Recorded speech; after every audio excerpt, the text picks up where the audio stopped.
Ici Julie Duplanty, artiste et professeure chez Pinceau. Aujourd'hui, comme ça m'est beaucoup demandé, je vais vous montrer comment vernir une toile qui est peinte à l'acrylique avec un vernis liquide. Et je vais aussi vous montrer différents types de vernis qu'on peut utiliser et les finis aussi qu'on peut retrouver. Pour les vernis, il existe différents finis de vernis. Alors, si je bouge mon petit panneau ici, on voit bien la différence. Donc, on a plusieurs compagnies ici chez Pinceau en boutique. La compagnie DecoArt Americana, dans le fond, les Duraclear, qui sont des vernis comme ça ici, à base de polyuréthane, qui sont des vernis très résistants. Eux autres, ce sont des vernis autant pour intérieur et extérieur. Alors, ces vernis-là, on les obtient dans le mat. On voit ici, il y a quand même un petit léger lustre. Ensuite, on peut aller avec le satin. Vous avez le brillant. Et dans la compagnie DecoArt aussi, il existe le Triple Thick qui est un vernis en fait ultra brillant et avec lequel on peut, en fait, le vernis Triple Thick, c'est qu'on vient le verser, peut donner aussi un effet d'épaisseur, là, un effet de relief, un vernis illustré épais, là. Donc, pour ces produits-là ici. On a aussi la compagnie Josonja. Le mat est vraiment très mat sur mon effet noir. Là, on le voit très bien. C'est vraiment un très beau mat. Voici la compagnie Josonja, qui est aussi à base de polyuréthane, qui est aussi intérieur et extérieur, qui est très durable, très bon. J'aime bien ces vernis-là. Ils font très bien sur l'acrylique. On a l'effet satin aussi et le brillant. Pour le brillant, par contre, je trouve qu'il manque peut-être un petit peu de lustre. Là. On aurait peut-être pu mettre d'autres couches là, pour augmenter. Plus on met de couches aussi, plus le fini brillant est mieux. Là.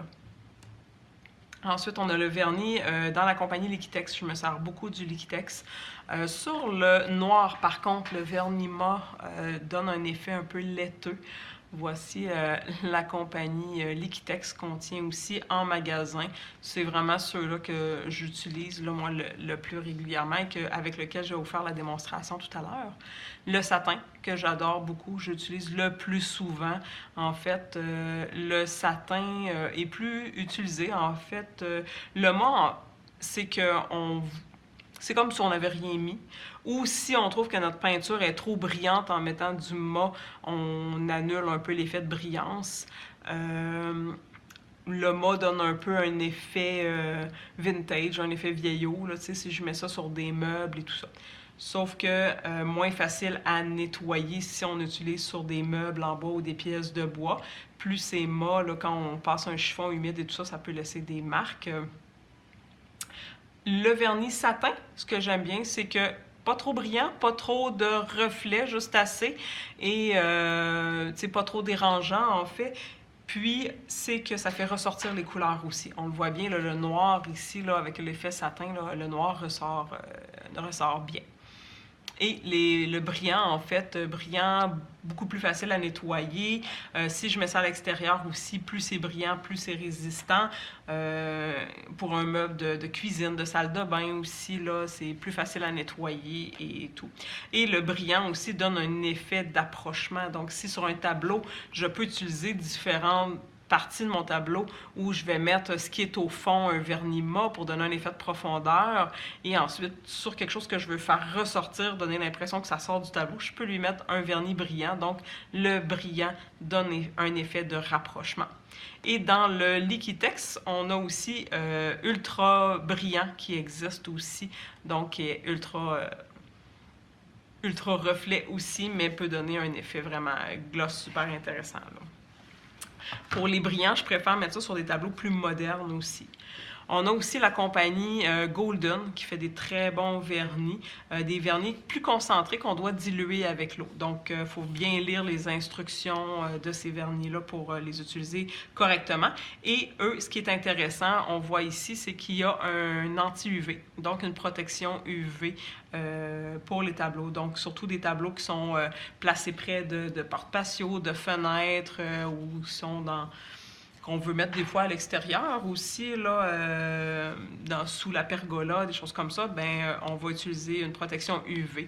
Pour les aquarelles aussi, ou les pigments, ou les compagnies qui sont de moins bonne qualité, qui ont peut-être une moins bonne résistance à la lumière, ben, on peut utiliser des vernis avec une protection UV, ça va être encore mieux.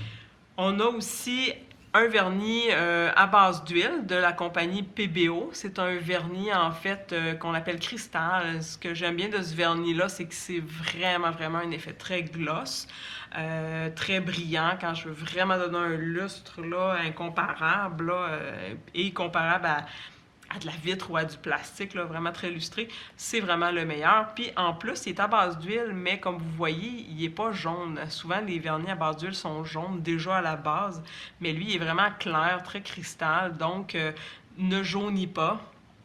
Par contre, on doit laver le pinceau avec un solvant. Donc, des fois, même une couche suffit. Et celui-là, on peut le mettre pour ceux qui peignent avec le faux vitrail ou la peinture à l'huile aussi, peut être appliqué sur l'huile. Mais on peut l'appliquer aussi sur l'acrylique pour donner vraiment un brillant là, très, très, très, très, très intense. Par la suite, il y a les vernis en spray. On a plusieurs compagnies. On a DecoArt, dans lequel on a le brillant et le mat. On a PBO aussi, qu'on a dans satin brillant aussi. Et dans le Krylon aussi. Krylon, on a vraiment plusieurs sortes. C'est fou les différences qu'ils ont. Krylon, comme ici, celui-là, ce que j'aime, et je l'utilise beaucoup parce qu'il est satin et il est anti-UV. Prenez le temps de lire derrière sur quoi on peut les appliquer, parce qu'il y a des vernis en spray qui peuvent être que sur, exemple, sur les peintures acryliques et tout ça, mais il y en a qui peuvent faire aussi sur les produits à base d'huile, peinture à l'huile, vitrail et compagnie. Donc, il faut bien cibler ce qu'on a besoin. Les vernis en spray, idéalement, à faire à l'extérieur ou si vous avez un garage ou dans un espace très bien aéré parce que ça sent fort. On voit les petites têtes de mort ici, là, donc c'est quand même toxique. Puis, c'est ça, ça dégage une odeur assez forte. Moi, je préfère faire ça à l'extérieur. Quand je vernis en spray, bien évidemment, très important, il y a une petite bille à l'intérieur, donc on doit bien mélanger quelques minutes avant. On doit s'installer à environ là, 1 à 2 pieds de distance. Moi, mon projet, je vais le mettre à plat. Je vais mettre des contenants pour pas qu'il touche au sol. Donc, je vais le déposer soit sur une boîte de carton ou sur des contenants. Et je vais faire une vaporisation de gauche à droite en descendant comme ça une première fois. Je vais laisser sécher. Ma deuxième application, je vais aller de haut en bas comme ça. T'sais, un mouvement je me mets à 2 pieds, environ 1 pied, là, puis je laisse tomber la bruine uniformément. On laisse bien sécher entre les couches et on revient à peu près au moins un minimum 3 fois comme ça pour les vernis en spray. Si on se met debout et qu'on se met comme ça, le risque qui peut arriver, c'est qu'il y ait des éclaboussures, des coulisses en fait qui se forment. Donc c'est pour ça que c'est bien de se mettre couché. Et la bouteille, bon, on la tient légèrement inclinée aussi, pas trop non plus pour que ça sorte bien. Une fois qu'on a terminé avec les bouteilles de spray, ce qui est bien important, si on veut que ça fonctionne bien à la prochaine utilisation, on va aller purifier, dans le fond, purger notre pointe. Alors, dans une poubelle, moi, je me mets soit dans un sac poubelle, la tête en bas, donc carrément là, la bouteille en bas, et je vais comme vaporiser de la tête en bas. Vous allez voir, on voit le vernis sortir, mais à un moment donné, ça devient complètement transparent, c'est que de l'air qui sort. Donc, l'air nettoie la buse et évite qu'elle reste collée et sèche avec du vernis dedans, donc plus capable de s'en servir pour une prochaine fois. Alors, c'est bien important de purger comme ça nos bouteilles une fois qu'on a terminé. Alors, je vais vernir un tableau que j'ai fait avec l'artiste Roland Palmars en séminaire il y a quelques temps, en fait presque l'année passée. Donc, mon vernis, là, ayez pas peur de bien le mélanger. En fait, c'est pas grave si vous dites, ah, ben là, il va y avoir plein de bulles. Ben, c'est pas grave, je l'applique au pinceau. Donc, les bulles, quand je vais l'étendre avec mon pinceau, les bulles vont disparaître. Le pinceau que j'utilise pour vernir.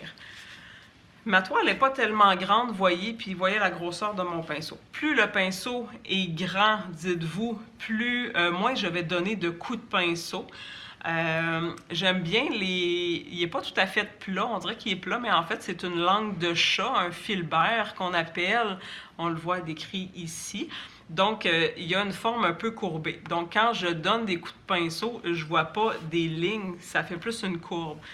Mon tableau, il y a du mouvement, ça tourne ici, il y a des mouvements. Donc, je n'irai pas vernir comme ça et prendre le risque d'avoir des rayures. Je vais plutôt aller vernir dans tous les sens. Mon tableau, il est peint dans tous les sens, donc pour mon œil, c'est moins dérangeant de voir des coups de pinceau au niveau de mon vernis. Même, je risque de ne pas les voir justement parce que ça va faire partie intégrante du mouvement de mon tableau. À l'inverse, si je viens faire des barres, j'ai pas vraiment de barres comme ça dans mon eau, donc oui, ça va me déranger si j'en mets trop épais puis j'ai des lignes d'épaisseur là, que je vois, là oui, ça va me déranger l'œil. Surtout si c'est du vernis brillant, avec les reflets, on va le voir davantage. On peut varier les vernis aussi. Je peux commencer avec un vernis satin et mettre du lustré par-dessus. Je peux commencer avec du brillant et mettre du satin par après par-dessus aussi. Ça va faire un entre-deux. Quand je mets du brillant en premier et que j'arrive à mettre mon vernis satin par la suite, mon pinceau va mieux glisser puis ça va faciliter l'application pour l'étendre. Alors, sur un petit tableau, mais je fais la même chose aussi sur un grand tableau. On commence à faire une première partie. Donc oui, je viens vraiment verser mon vernis sur la toile. C'est un peu inquiétant. Mais là, ce que je fais, c'est que rapidement, je vais aller étendre mon vernis. C'est pas grave si ça coule sur les bords. Là, oui, je fais des mouvements de quadrillé, juste pour dire que j'en ai partout. Là, je peux quasiment aller faire avec ce que j'ai mis la moitié de mon tableau. Et vous voyez, il y en a épais. Donc, je couche vraiment mon pinceau. Je ne l'utilise pas debout pour ne pas venir comme racler puis enlever le vernis. Je vais le coucher et j'ai presque pas de peser. J'appuie presque pas. Et là, c'est là que je vais aller faire un mouvement de slip-slap. Oui, il y en a épais. Oui, on voit les coups. Vu qu'il y en a épais, justement, ce que ça va faire, c'est que ça va s'auto-niveler. Le vernis va continuer de s'affaisser et de s'étendre et on ne verra plus justement les coups. C'est le même principe pour un grand tableau. Le danger souvent, c'est que les gens en mettent pas assez épais et c'est là, à ce moment-là, qu'ils vont aller chercher à étendre un peu trop le vernis, puis aller l'étirer au maximum, et là, repenser plusieurs fois. Et là, il y a des risques d'aller créer des effets de mât. Fait que là, je viens juste, je vois des petites bulles là, avec la tranche de mon pinceau, je viens juste tasser, là, si je vois les petites bulles, là, mais ils vont aussi éclater d'eux-mêmes là, en séchant. Je peux aussi aller suivre le mouvement dans mon tableau. Tu sais, ici, avec ma lune, là, ici, puis tu sais, dans mon eau, je peux aller créer des petits mouvements comme ça, là, qui vont suivre. Puis mes bâtisses, je peux aller justement en hauteur comme ça, là. Donc, je peux m'amuser avec les mouvements. Là, je vais en mettre un petit peu moins. Je vais poursuivre. Il m'en manquait un petit peu ici. Fait que même chose. Fait que vous voyez, il y en a beaucoup, mais je m'assure, c'est qu'en faisant un mouvement de gauche à droite, rapidement, de ne pas trop insister, de haut en bas, rapidement, sans trop insister, je m'assure que j'en ai partout. Puis je vois là aussi que c'est brillant partout. Et je termine rapidement avec un petit mouvement ici sur mes bâtisses. Ici, je viens tourner sur ma lune. Mais je ne reviens pas ici, là, où ça a commencé un peu à sécher. Parce que là, le danger, si je reviens ici, là, c'est là que j'ai le risque de matifier. Fait que là, je viens sais, j'aurais pu commencer là, justement où il y a eu la coupure avant que ça commence trop à sécher. Et je viens étendre. Une petite cochonnerie.